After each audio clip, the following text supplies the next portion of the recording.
Hello. I'm Kyle. And I'm Collie. Welcome to our channel. We have made it to our next destination, and this one's quite different as well. And we might as well keep things going weird. We're here at the Spam Museum here in Austin, Minnesota.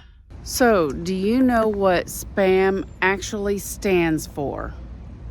That's the question. Sizzle, fork, and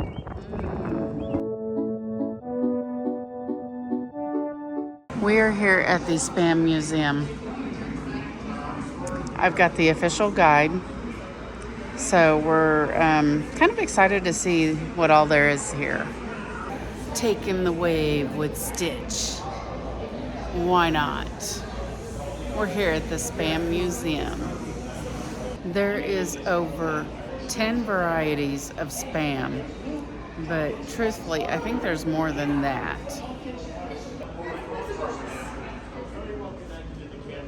This here is the Hormel Chili couch. It was a prop for the ESPN Big Games commercial around the 2025 Eagles and Chiefs matchup. Truthfully, I don't remember seeing it, but hey.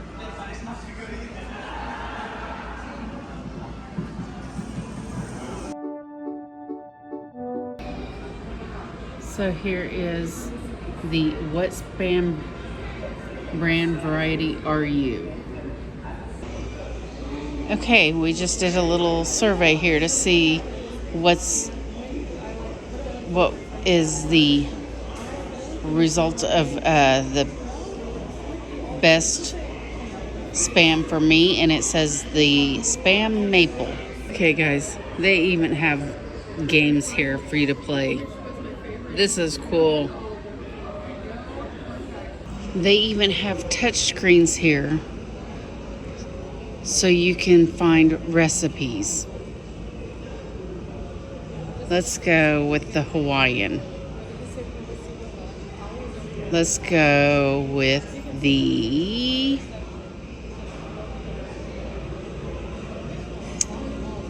Hawaiian local burger. So here's the there we go. The recipe for the Hawaiian local burger. This place is actually quite large, and there's a lot of things to see and do around here. And the nice thing of it is it's all free. I did not film it, but we just had a sample of the Spam Light, and it has less sodium, which makes it a lot better. Plus it was cooked, so that's something to think about. We are entering into the global market for Spam. It says to come celebrate around the world. There are over 40 countries that enjoy Spam. We started off here with the Spam Shack with Mr. Spam. We got our picture. It looks like we're going to start off over here at Japan. Here is Japan.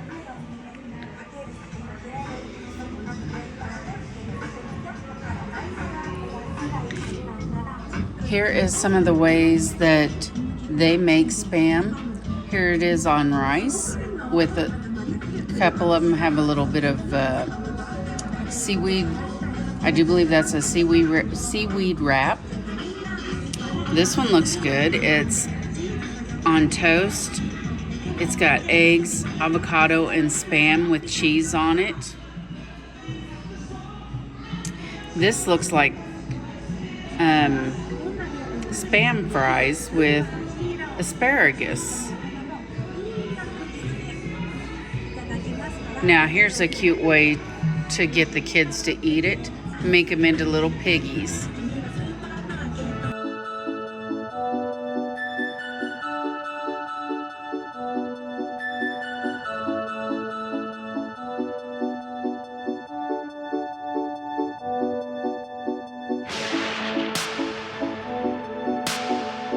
Spam was introduced to Japan in World War II and gained popularity outside of the mainland as well as the other side of the islands in the Pacific.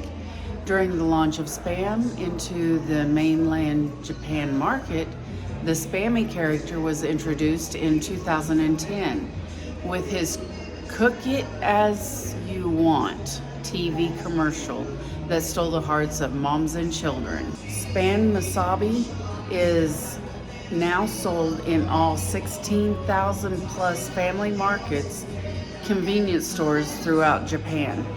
We're going to go in here to the Flying Pig first, or second, next.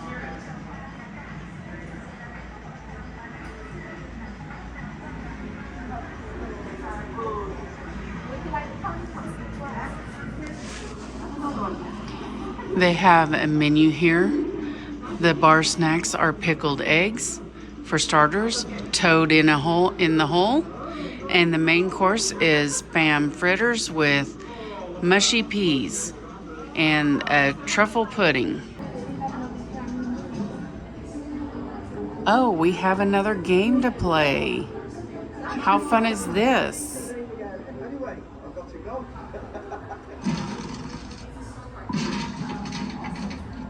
Oh, how much of it are we getting knocked down?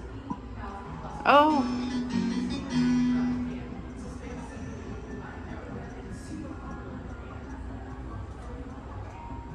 First level, 450 points. Awesome.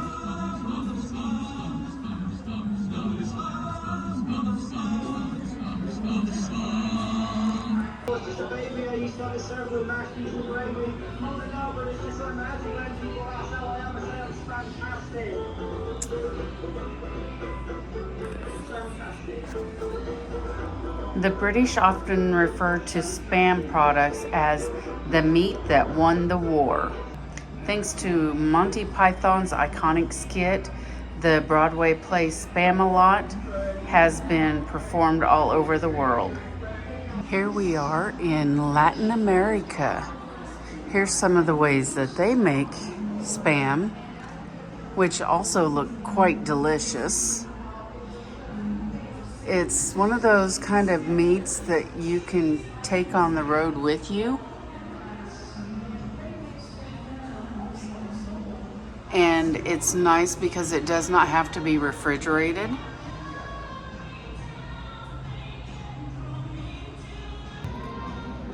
Over 12 varieties of Spam products are sold in over 20 countries between Mexico, Central America, South America, and the Caribbean. Panama consumes the most Spam products in Latin America. This one is probably one of my favorites because I've actually been to Hawaii, and they do have a lot of Spam there, but they have their own labels as well.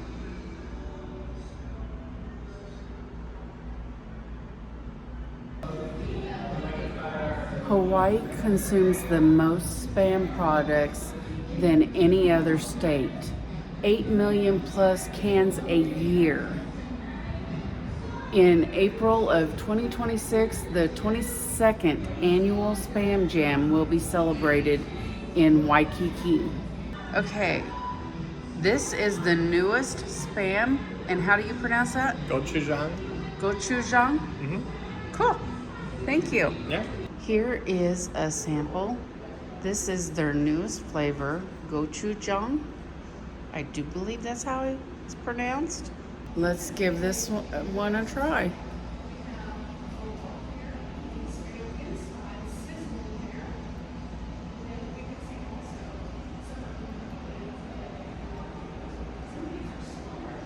Okay, that one has a little bit of a kick to it. It's got a little bit of a spice, but not bad at all. So here we are going into South Korea.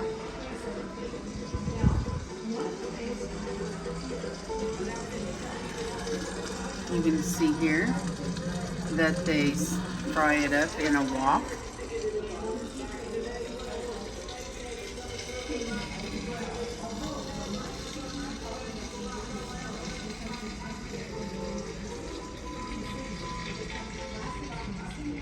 They have quite the different spams there in South Korea.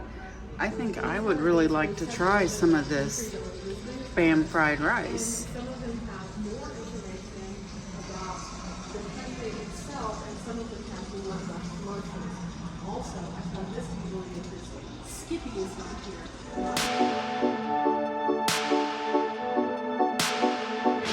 We are heading into the History Museum.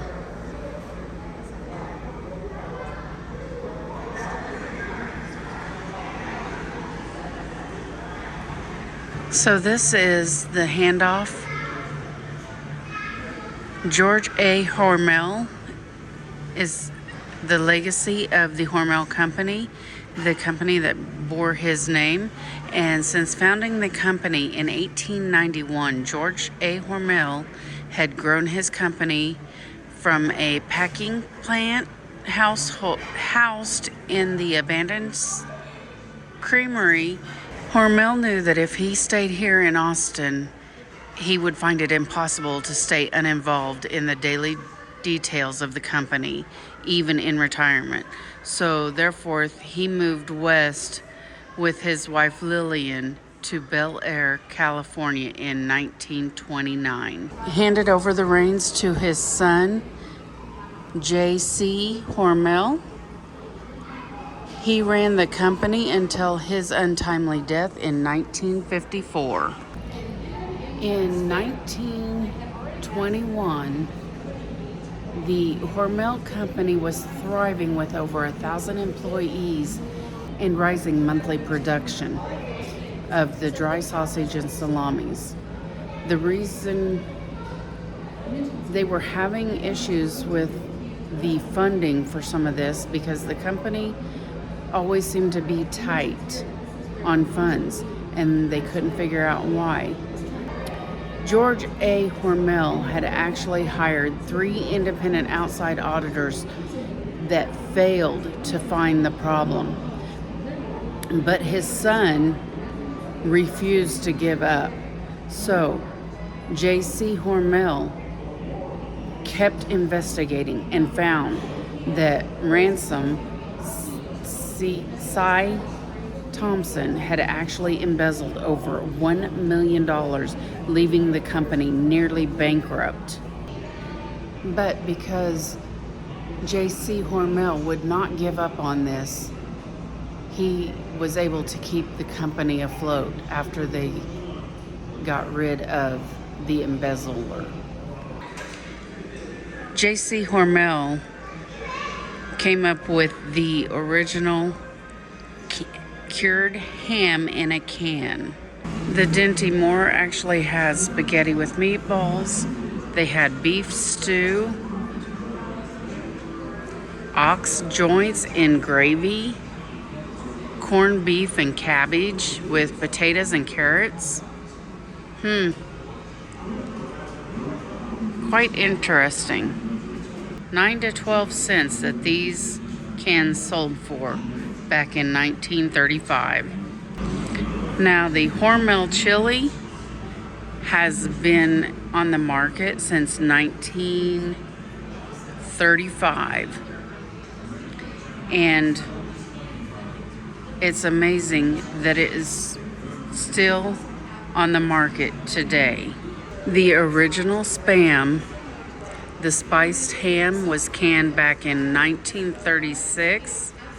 And this is showing how the cans have changed over the years. Some of them not a lot, but each one is a little bit different. These are what it looked like in 1982, 87, 1997, and then here's some special edition ones. I would like to try the jalapeno, please. Same Thank as you. I. Jalapeno. Thank you. Oh, that last one was delicious. It was the new very one. good. Yes. Yeah. Super, super I like that good. one a lot too. This is the jalapeno. Let's try it out.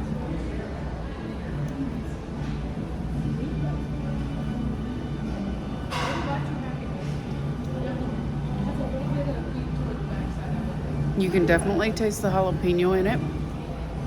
It does have a little bit of heat to it, but it's very flavorful. Very, very flavorful. Okay, in this section, we get to hoist this huge container of Spam to help feed the Allies during World War II. Let's see if I can do it. Oh, it's pretty heavy. Oh, okay, that's as far as it goes. Wow, that's not a light can of Spam. That's like it's a lot. Okay, we're gonna let it down slowly to see if we can slam, because slamming Spam is probably not good. Ooh. So we're going to rise up some Spam that feeds about 40 families. Oh,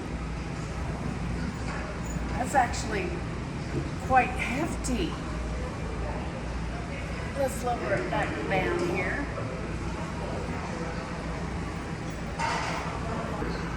I don't know how much more Spam I can take. I mean, Jim, and he's the camp history buff. Jim says we've got it good. He says back in World War I, it was mostly dry biscuit, or else nothing at all. So, we're grateful to have Spam.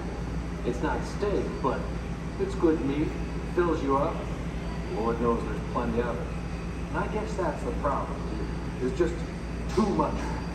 I used to eat Spam back home before the war, maybe once every week or two, but here it's every day, 2 or 3 times a day. It's in the camp chow, it's in the field rations. You can't avoid it. I even heard that Ike is getting tired of finding Spam in his mess tin. This past week, I've had Spam cubes with creamed corn, Spam breaded with cornflakes, Spam baked with cabbage, Spam fried with flapjacks, and powdered eggs. Oh, don't get me started on the eggs. Okay, guys, this here is an interactive wall, and behind each one of these has a little fact about it. Let's just start here, and I'll show you the Spam, the Korean barbecue flavored. The kind of sizzle that can't stay canned. Bold Korean barbecue flavored deserves the pan. Introduced back in 2024. Here is the jalapeno Spam that we just tried. And it says, treat your taste buds to a fiesta of flavor with the lively Spam jalapeno. It's more awe-inspiring than a sunny Mediterranean beach. That was introduced back in 2012. Now here is the maple flavor, which actually looks pretty good. What do you get when you cross a can of Spam with a sweet maple flavor? Extremely excited. Introduced back in 2023. So if you go along and lift up these little plaques, it gives you a little bit of information about each one, and it's kind of interesting to see what you can come up with, or what they come up with. It's kind of fun. Okay, so here we can actually put together our own Spam can and see how long it takes us.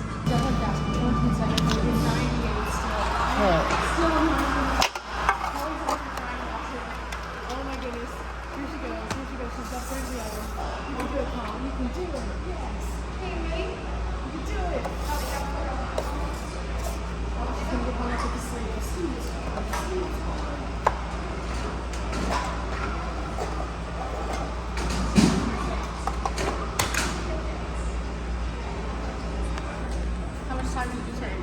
Okay, so it took us 26 seconds to get from the start all the way to the finish.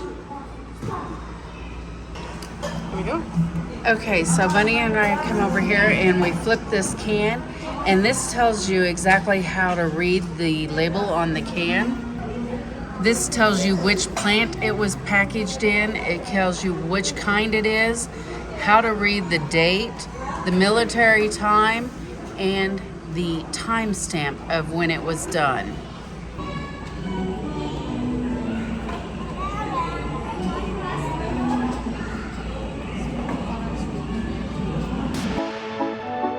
Now this kind of gives you how the Spam is made. It's actually made out of 2 different kinds of cuts of the same pig.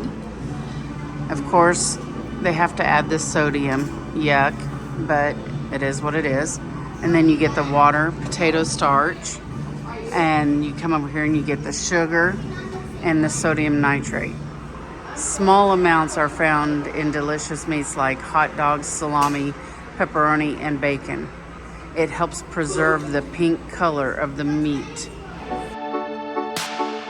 This is Sir Canalot, his character, and his steed is a fire-breathing iguana introduced back in 2012 to help celebrate the Spam brand for their 75th anniversary.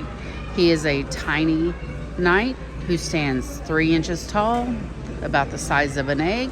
He embodies the Spam brand in places of pop culture.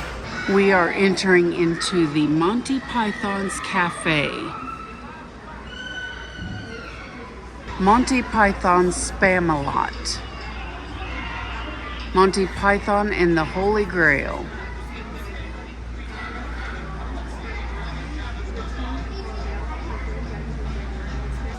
Okay, this is a neat area for the kids to play. Unfortunately, we can't go in there because we're over 48 inches high. But this looks like a neat area. This one is the hot and spicy. So we'll see if it's we'll see if it's spicy.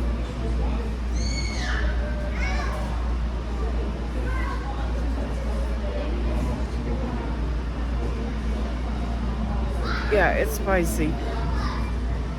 I don't like it near as well as I do the jalapeno. This one is okay, but I would not pick this one. When you come into the Spam Museum, you want to look everywhere, even up on the ceiling. There's a spatula with a Spam burger. Not only that, there is a conveyor belt going all the way around the building that has a whole bunch of different cans of Spam on it. Here is some interesting instruments. They have actually made these out of Spam lunch boxes and Spam cans.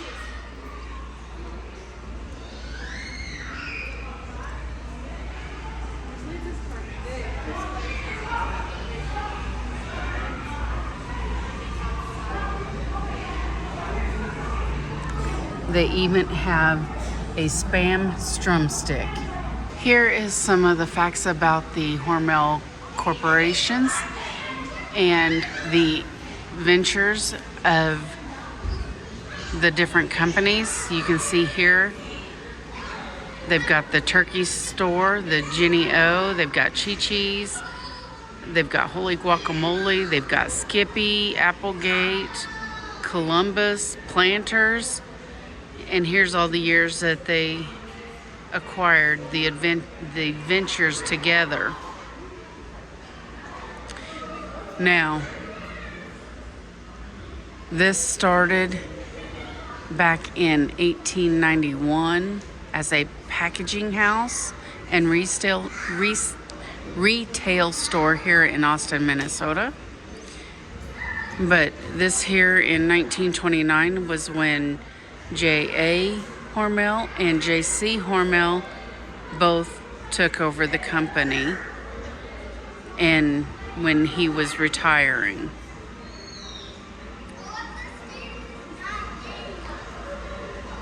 And this is showing how each person who has taken over.